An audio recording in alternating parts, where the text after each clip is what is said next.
Hi guys, this is Eurogamer Expo Day 2. We're here with Quinn to talk about Company of Heroes 2. I've played the game on the show floor. The demo, I was just saying to you, the demo there is brilliant. Are you enjoying the response you're getting today? Yeah, absolutely. I think, you know, to get the game into the hands of consumers for the first time and see their kind of unfiltered reaction. I mean, we get a lot of unfiltered reaction online, believe me, but it's, you know, it's you can see people kind of express their feelings about the game, you know, kind of in the flesh, and get a chance to talk to some of the fans. And we got people here from Italy who, you know, who've played the original that wanted to come and see this, and that's that level of passion is just absolutely exciting. That's unbelievable. Yeah, I mean, I hadn't played the original. I've sort of played a few similar games, but coming in and just sitting down with it, my first thought is it sort of reminded me quite a lot of Commandos, the old Commando series. But what I loved is the squad-based action, which is sort of core to it, isn't it? The way that it's all works. Rather than picking individual units as you would in most RTSs, you pick soldiers as a squad. So that's core to the experience. Yeah, absolutely. It's sort of squad tactical combat, and you know, I mean, it's a full-fledged strategy game. You're still going to be building bases and doing all the other things along with it. But the fact is that we want, you know, the players' attention and most of their mind share focused on the tactics of the game. That part of our goal is to reward smart commanders, and we want players using the environment and vaulting and, you know, avoiding deep snow and you know, playing with the ice and all the cool stuff we've added to the Eastern Front, you know, in the game, and those players should benefit. You know, I'd love to see, you know, a smart commander beat a commander with lots of APM. You know, that's kind of the goal of the design of the game. You're talking there about the snow and the ice and the Eastern Front this time. The first game was the Western Front.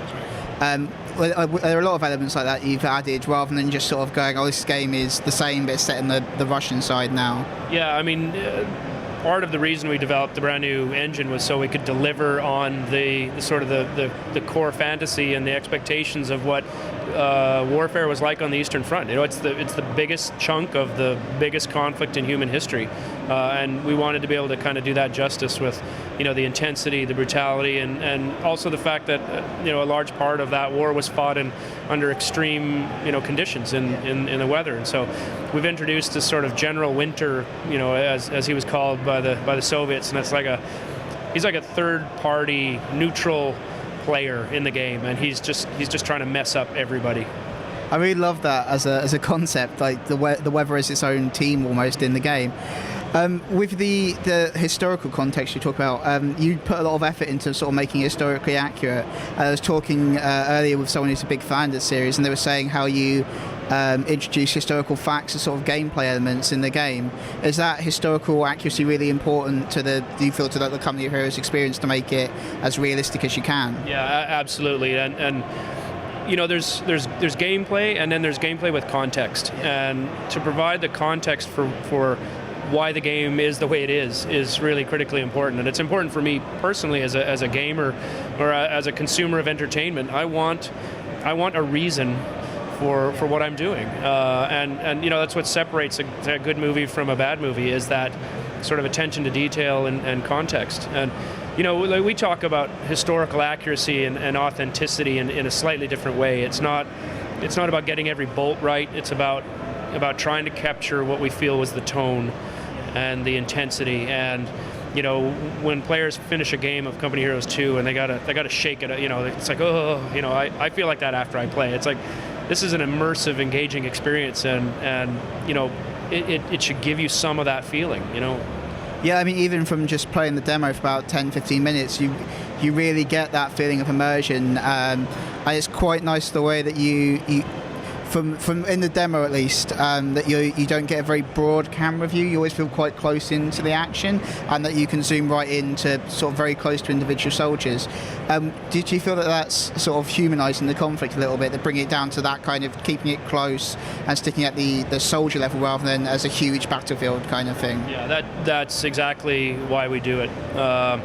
You know, and that's a trick I learned on Homeworld. It's, you know, you have this mobile camera, and you put all this detail into the ships and the guns recoiling and turrets rotating, and what happens is when players zoom out to the default camera view, their minds fill that gap. They still believe all that stuff is happening, and it is, and it helps to create immersion, because these aren't just little tiny units on the screen that you're never going to get close to. You can get right up to them, and you can see they've got fingers and shoelaces and all these bits of detail that they sort of humanize them, and it's a challenge to do in an RTS game, because things tend to be really abstract, and that's, it's something we want to deliver, a really visceral experience.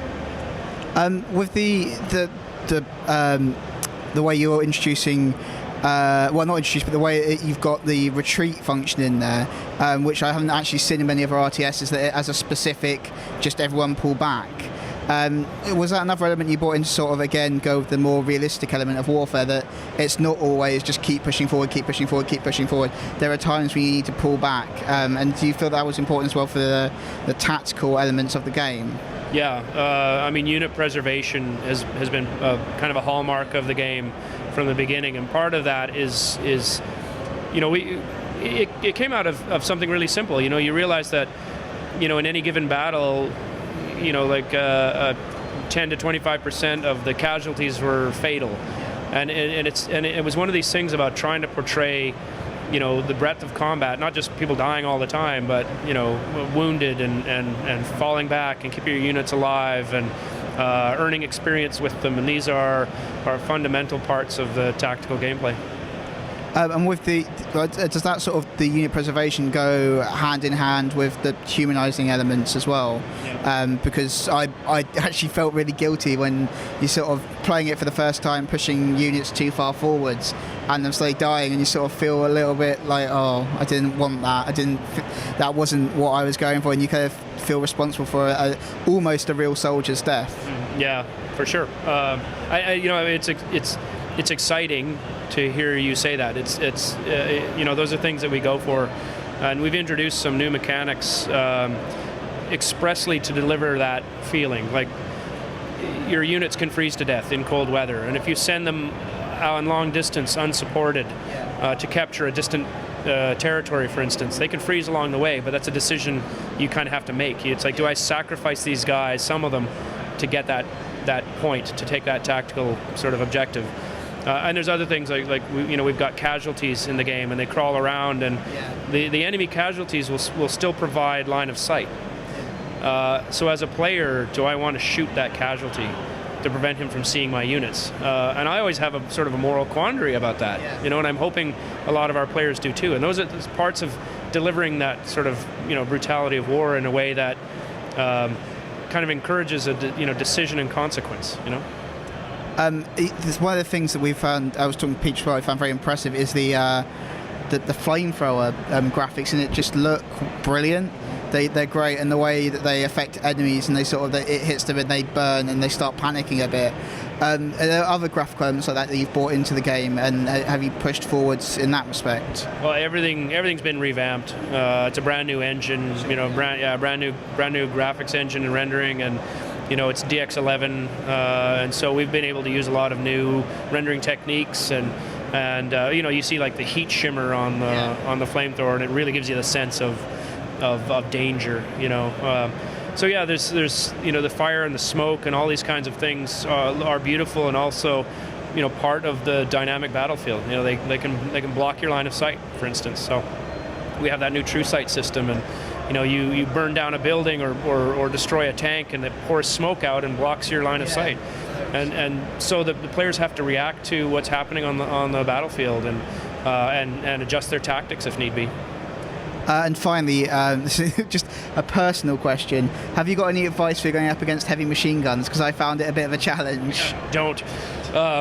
No, I mean, the machine gun is there as a gameplay purpose to stop large numbers of troops. And the thing is, it's not immediately fatal. Like, it pins your guys and gives you time to react. Yeah, that's what I really liked, actually, the way that you've got that pin down mechanic, and that it's also a tactical hint that you might want to bring another squad in on a flank or something. Yeah, that's really, it gives you sort of, you could set those guys there for 30 seconds. They'll survive long enough for you to bring in a squad or drop a mortar round on them, or sneak around the side. Again, like using that line of sight system, you can flank unseen and throw a grenade onto that machine gun team and knock them out. And that's all part of encouraging that tactical gameplay, and you know, that comes out of the sort of the real life examples that we read about and research, you know, every day. No, it's great. It's nice to hear that sort of you're saying you're bringing the real life examples in tactically, as well as just in the gameplay elements and those kind of things. I think I might actually have to go play it again because it's just a really good demo. Thank you for talking to us today, Quinn. It's a great game. And when's it out? 2013 for the PC. Yeah. Okay, great. Thank you, and we'll be back with more coverage from Eurogamer Expo very soon.